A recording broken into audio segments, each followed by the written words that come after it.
संती एक 25 साल का लड़का है जो सैंड माइन में खूब मेहनत करता है। पैसे ज्यादा नहीं मिलते, लेकिन वह अपनी माँ के बारे में हमेशा सोचता है और कभी कभी उसके लिए छोटे छोटे गिफ्ट भेजता है। एक बार शिपिंग के दाम अचानक बढ़ गए और संती के पास इतने पैसे नहीं बचे कि वह गिफ्ट भेज सके। उसने गिफ्ट का वजन कम किया, लेकिन फिर भी सिर्फ 3 बिस्किट ही भेज पाया। लेकिन पैकेज वाले ने कहा कि मिनिमम चार्ज 50 आवर्स है, जो संती के बस का नहीं था। बहुत मायूस होकर उसने वो बिस्किट खुद खा लिए। उसके बाद उसे पता चला कि टैलेंडिया के एक बड़े अमीर आदमी की कॉन्फ्रेंस होने वाली है। ये कॉन्फ्रेंस स्टूडेंट्स के लिए थी, लेकिन संती चुपके से वहां चला गया। वहां उसने एक आदमी से मुलाकात की जिसका नाम था मिस्टर कैनन। कैनन एक गरीब घर से था, लेकिन अब टैलेंडिया का सबसे अमीर आदमी बन गया था। उसने कॉन्फ्रेंस में कहा, अगर अमीर बनना है तो लाइन में सबसे आगे खड़ा होना पड़ेगा। संती ने पूछा, पैसे नहीं हैं तो आगे कैसे खड़े हों? कैनन ने जवाब दिया, पैसे तो हवा में हैं, बस उन्हें देखने का तरीका ढूंढो। हर किसी को कुछ चाहिए होता है, तुम्हें बस उसे बेचना है।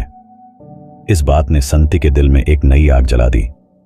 जब वह काम पर वापस गया, वह पहले जैसा नहीं रहा। अब उसके दिमाग में एक बड़ा आइडिया था जो उसकी माइन को बचा सकता था। संती की सैंड माइन के बायर्स कम दाम दे रहे थे, लेकिन संती ने एक नया प्लान बनाया। उसने सीखा कि अगर तुम्हारे पास पूरा मार्केट है तो दाम तुम डिसाइड करते हो। यह होता है मोनोपोली। अगली मीटिंग में संती ने बायर से कहा, हमने सारी सैंड माइंस के साथ डील कर ली है, अब तुम्हें हमारे दाम देने पड़ेंगे, नहीं तो सैंड नहीं मिलेगा। बायर ने धमकी दी कि वह दूसरे स्टेट से सैंड खरीद लेगा, लेकिन संती ने कहा, वहां से लाओगे तो भी ज्यादा खर्चा होगा। आखिर में बायर मान गया और डील हो गई। संती का बॉस इतना खुश हुआ कि उसने संती की सैलरी 10 गुना बढ़ा दी और उसे माइन का मैनेजर बना दिया। संती के लिए यह काफी नहीं था। उसने अपने बॉस से कहा, मुझे मैनेजर नहीं और बड़ा बनना है। उसने बॉस से 1 लाख रुपए मांगे और 1 साल का बिजनेस प्लान दिया। बॉस ने हाँ कर दी। संती ने अपनी पहली बड़ी कमाई से अपनी माँ के लिए ढेर सारी बिस्किट भेजी। माँ ने कहा, अब पैसे बचा ले। लेकिन संती ने बताया कि उसका प्रमोशन हो गया है और अब वह खूब पैसे कमा रहा है। उसने बॉस को थैंक्स कहा, लेकिन मैनेजर का पोस्ट ठुकरा दिया क्योंकि उसके सपने और बड़े थे। उसने कहा, मैं गरीब घर से हूं, जहां मेरे पास जूता भी नहीं था और खाना पकड़ने के लिए शिकार करना पड़ता था। बस मैं गरीबी से तंग आ चुका हूं। उसने अपने आइडिया को आगे बढ़ाया और बोला, मैं सब कुछ रिस्क कर दूंगा, बस अमीर बनूंगा। इसके बाद संती शहर चला गया और टूरिस्ट गाइड का काम शुरू किया। वहां उसने खूब मेहनत की और पैसे जोड़ने लगा, लेकिन उसे पता चला कि जो सबसे ज्यादा मेहनत करता है वह हमेशा सबसे ज्यादा नहीं कमाता। एक दिन उसकी मुलाकात एक वीआईपी टूरिस्ट गाइड जिमी से हुई, जो अमीर लोगों के साथ काम करता था और 1 महीने में उतना कमाता था जितना संती पूरे साल में। संती ने उससे कहा, मुझे अपने साथ काम करने दो। जिमी ने कहा, इतना आसान नहीं है, लेकिन संती ने जिद की और अपने सारे पैसे 1 मिलियन बाट दांव पर लगा दिए, बस जिमी के साथ काम करने के लिए। संती का पहला वीआईपी क्लाइंट मुश्किल था। वह अपनी गर्लफ्रेंड के साथ बिजी था और संती की बात नहीं सुन रहा था। क्लाइंट की गर्लफ्रेंड ने संती से एक खास लिपस्टिक मंगवाई। संती ने एक सुंदर लड़की को देखा और उसका लिपस्टिक परफेक्ट लगा। उसने उसे लिपस्टिक खरीदने के लिए कहा, लेकिन लड़की ने डबल दाम मांगा। संती के पास इतने पैसे नहीं थे, तो उसने एडवांस दिया और कहा कि बाकी पैसे रात को देगा, बस उसे दोबारा मिलने के लिए। लेकिन जब वह क्लाइंट के होटल पहुंचा, क्लाइंट ने कहा, तुम जा नहीं सकते, एक आखिरी काम करना है। क्लाइंट ने एक अजीब सी बात कही जो संती को पसंद नहीं आई। संती ने क्लाइंट की बात मान ली, लेकिन उसने कहा, मैं ऐसा गंदा काम नहीं करता। क्लाइंट ने कहा, अगर मेरी बात मानी तो एक अपार्टमेंट खरीदूंगा। संती ने क्लाइंट को अपार्टमेंट्स के फोटो दिखाए, लेकिन क्लाइंट ने कहा, यह तो बेकार है, कोई नहीं खरीदेगा। पता चला कि जिमी ने संती को बेकार अपार्टमेंट्स के पेपर दे दिए। क्लाइंट ने संती को ट्रिपल पैसे ऑफर किए और अपने दोस्तों से मिलवाया ताकि वे भी अपार्टमेंट्स खरीदें। अगले दिन जब संती होटल पहुंचा, वह सुंदर लड़की जिसका लिपस्टिक लिया था जा चुकी थी। उसने रिसेप्शनिस्ट के पास एक नोट छोड़ा जिसमें संती को धोखेबाज कहा। संती चाइना गया और क्लाइंट के दोस्तों को अपार्टमेंट्स बेचने की कोशिश की। वहां उसकी मुलाकात दोबारा मिस्टर कैनन से हुई, लेकिन कैनन उसे मुश्किल से याद किया। क्लाइंट ने संती का मजाक उड़ाया और कहा कि वह अपनी गर्लफ्रेंड के साथ बिजी है। संती ने अपार्टमेंट्स के बारे में बात शुरू की, लेकिन क्लाइंट के दोस्त गुस्सा हो गए और उसे नहीं सुनना चाहा। क्लाइंट ने कहा, अगर मजा नहीं करना तो निकल जाओ। संती ने कहा, मैं काम करने आया हूँ। क्लाइंट ने संती को 3 शॉट्स पीने की शर्त लगाई, अगर जीता तो एक अपार्टमेंट खरीदेगा। संती ने शर्त के बारे में नहीं सोचा और सीधा अपार्टमेंट्स बेचने लगा। इससे क्लाइंट के दोस्त और भी गुस्सा हो गए। क्लाइंट ने कहा, जाओ, मुझे तुम पर तरस आ रहा है, इसलिए एक अपार्टमेंट खरीदूंगा। संती को यह बात बुरी लगी, लेकिन उसने शर्त बढ़ा दी, 20 शॉट्स पीने पर 20 अपार्टमेंट्स खरीदने की बात। क्लाइंट के दोस्तों ने क्लाइंट को शर्त एक्सेप्ट करने को कहा। क्लाइंट ने एक और तेज ड्रिंक निकाला। संती ने जोश में पीना शुरू किया। मिस्टर केनिन वहां था और उसने संती की मदद के लिए पानी की बोतलें भेजी, लेकिन क्लाइंट ने कहा, अगर मदद ली तो शर्त कैंसिल। लोग संती के जोश को देखकर खुश थे, लेकिन 10 शॉट्स के बाद वह बेहोश हो गया। क्लाइंट ने उसे पानी डालकर जगाया। संती को अपना गरीब बचपन याद आया, जहां उसे शिकार करके खाना पड़ता था। उसने दोबारा पीना शुरू किया और पूरा पी गया, लेकिन फिर से बेहोश हो गया। अगले दिन जब वह उठा, सब जा चुके थे। क्लाइंट ने फोन करके संती को डांटा, लेकिन कहा कि मजा आया। उसने संती से अपने कुत्ते का प्लेट भेजने को कहा। जब संती पैकेट्रिया गया, उसे पता चला कि चाइना में शिपिंग के दाम बहुत कम हैं। इससे उसके दिमाग में एक बड़ा आइडिया आया। ये तो सोने का अंडा देने वाली मुर्गी थी। जब संती वापस अपने देश लौटा, उसे मिस्टर केनिन ने पहचाना और उसके लिए फर्स्ट क्लास फ्लाइट का टिकट खरीद दिया। केनिन ने कहा, तुम में बहुत दम है, इसलिए मैं तुम्हें अपने साथ काम करने का मौका दूंगा। लेकिन संती ने इनकार कर दिया। उसने कहा, अब मैं किसी के लिए काम नहीं करूंगा, मेरे पास एक जबरदस्त आइडिया है और मैं लाइन में सबसे आगे खड़ा हूंगा। केनिन यह सुनकर इंप्रेस हुआ और उसने संती से सारे अपार्टमेंट्स खरीद लिए, बस उसका आइडिया सुनने के लिए। संती ने अपना प्लान बताया, चाइना जैसी एक्सप्रेस शिपिंग सर्विस टैलेंडिया में शुरू करना। केनिन को यह आइडिया पसंद आया और दोनों ने साथ में काम शुरू किया। दोस्ती के तोहफे के रूप में केनिन ने संती को एक महंगी घड़ी दी।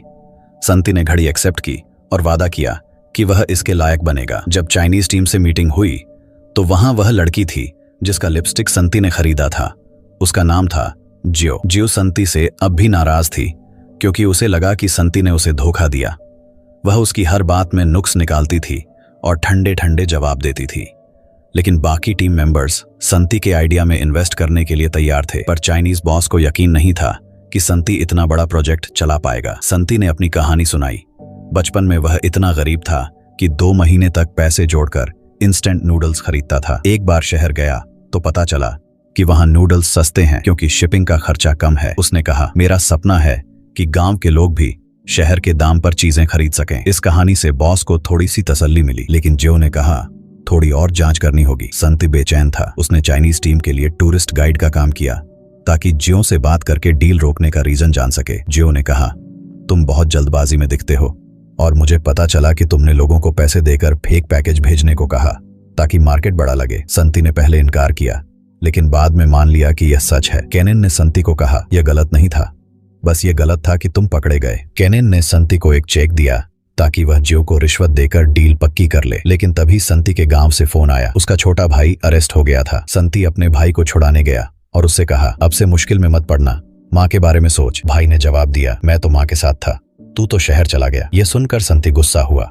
लेकिन उसने भाई को पैसे दिए ताकि वह और गलती न करे। भाई ने पैसे फेंक दिए और कहा, तू बिल्कुल बाप जैसा है, कभी कभी आता है, पैसे देकर चला जाता है। इस बात ने संती को बहुत चुभा। उसने जियो को रिश्वत देने के बजाय उससे माफी मांगी और एक और मौका देने की गुजारिश की। अगले दिन मीटिंग थी। संती ने शैंपेन खरीद ली थी, लेकिन दिल में डर था। मीटिंग में जियो ने खुशखबरी दी, डील पक्की हो गई। थंडर एक्सप्रेस के लिए 50 ब्रांचेस खुलने वाली थी। संती ने अपनी टीम के साथ जश्न मनाया। केनिन ने भी उसकी तारीफ की। बाद में संती ने अपनी माँ को फोन किया, लेकिन उसे बताने का टाइम नहीं मिला। अगले दिन जियो अपने देश लौटने वाली थी। संती ने उससे पूछा, तूने डील क्यों अप्रूव की? जियो ने कहा, हर कोई दूसरे मौके का हकदार है। संती खुश हुआ और उसका नंबर मांगा। जियो ने नंबर दिया, लेकिन कहा, सिर्फ काम के लिए बात करना, मेरा बॉयफ्रेंड है। संती ने फिर भी उसे एक गिफ्ट भेजा और लिपस्टिक के बाकी पैसे भी चुकाए। इसके बाद संती ने अपने बाप से नाता तोड़ने का फैसला किया। वह उसके पास गया और अपना पुराना घर खरीद लिया ताकि माँ और भाई का ख्याल रख सके। उसने कहा, अब मैं आपकी जरूरत नहीं हूँ। काम पर वापस आने के बाद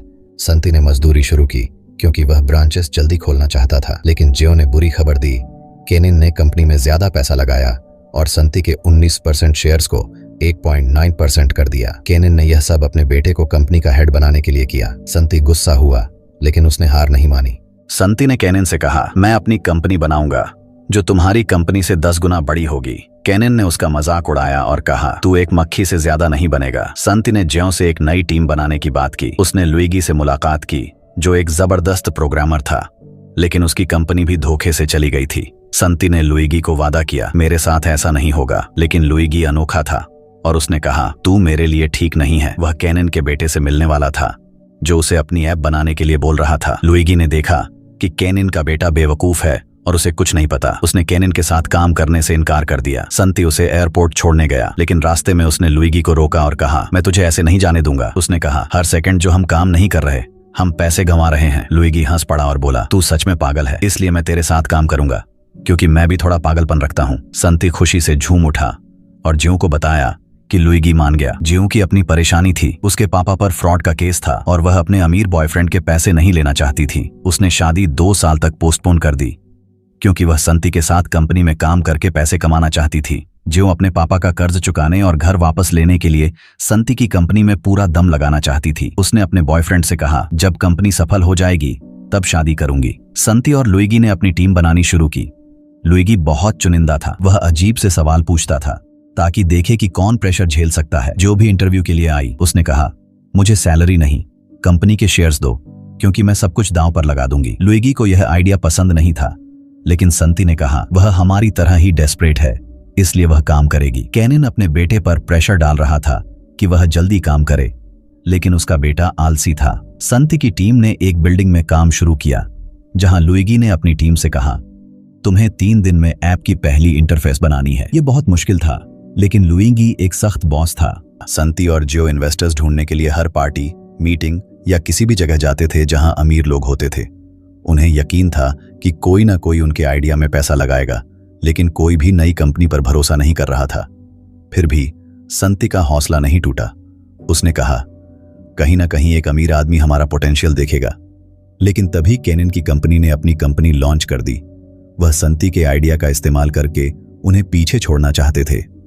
केनिन की कंपनी ने संती की कहानी को अपना स्लोगन बनाया, जिससे संती गुस्सा हो गया, लेकिन उसने इस गुस्से को अपनी ताकत बनाया और कहा, मैं केनिन की कंपनी को तबाह कर दूंगा। ऑफिस वापस आने पर एक प्रोग्रामर लड़की रोती हुई बाहर निकली। लुइगी ने उसे निकाल दिया क्योंकि वह अपनी बीमार मां से मिलने के लिए छुट्टी मांग रही थी। इससे टीम में बड़ा झगड़ा हो गया। लुइगी को लगा कि अगर इन्वेस्टर्स नहीं मिले तो उनका सारा काम बेकार जाएगा। तभी ज्यू को एक कॉल आई, कोई इन्वेस्टर उन्हें मिलना चाहता था। संती, ज्यू और लुइगी इन्वेस्टर से मिलने गए। इन्वेस्टर जाने वाली थी, लेकिन उन्होंने उसके साथ बात करने के लिए 2 टिकट खरीद लिए। इन्वेस्टर ने उनका एफर्ट देखा और 5 मिनट का टाइम दिया। संती ने अपना प्रोजेक्ट एक्सप्लेन किया, लेकिन इन्वेस्टर ने कहा, मुझे यह सब सुनने की जरूरत नहीं, मैं तुम में इन्वेस्ट करना चाहती हूँ, लेकिन मुझे बताओ तुम केनिन की कंपनी को कैसे हराओगे। संती ने कहा, हम डोर टू डोर डिलीवरी करेंगे, जिससे हम किसी को भी पीछे छोड़ देंगे। इन्वेस्टर इंप्रेस हो गई और बोली, मैं पैसे दूंगी, लेकिन मुझे कंपनी का 30% चाहिए। संती तुरंत हाँ बोलना चाहता था, लेकिन लुइगी ने रोका।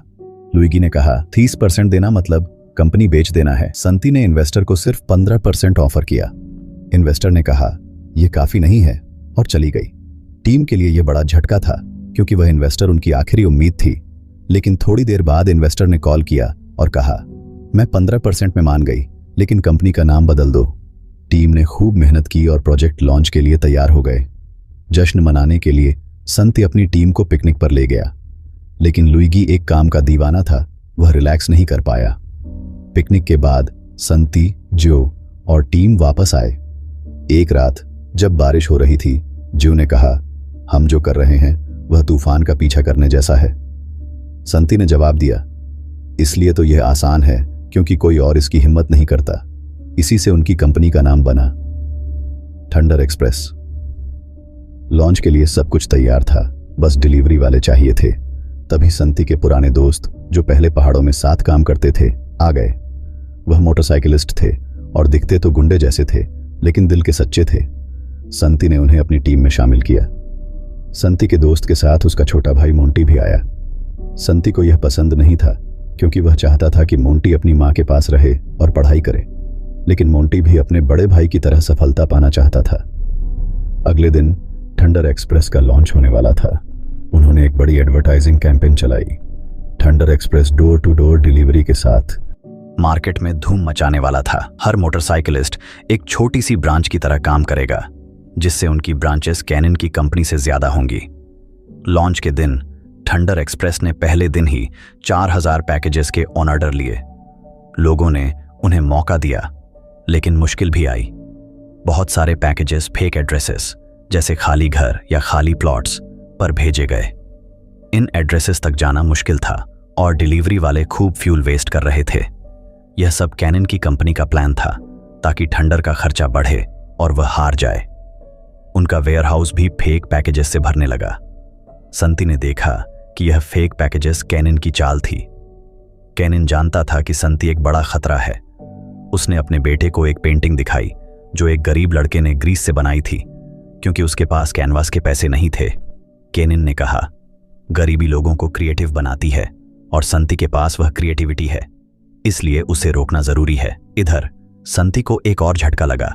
एक क्लाइंट ने उसे परफ्यूम की लेट डिलीवरी के लिए पीट दिया। संती ने वादा किया कि वह 3 दिन में प्रॉब्लम सॉल्व कर देगा। संती ने रात भर सोचा कि फेक पैकेजेस का क्या करे। जीव ने उससे कहा, तू बिल्कुल अपने बाप जैसा है, हमेशा सब कुछ या कुछ भी नहीं। संती ने इसकी तारीफ मानी और कहा, जीतने का एक ही तरीका है, हार नहीं मानना। उसने पैटर्न ढूंढा।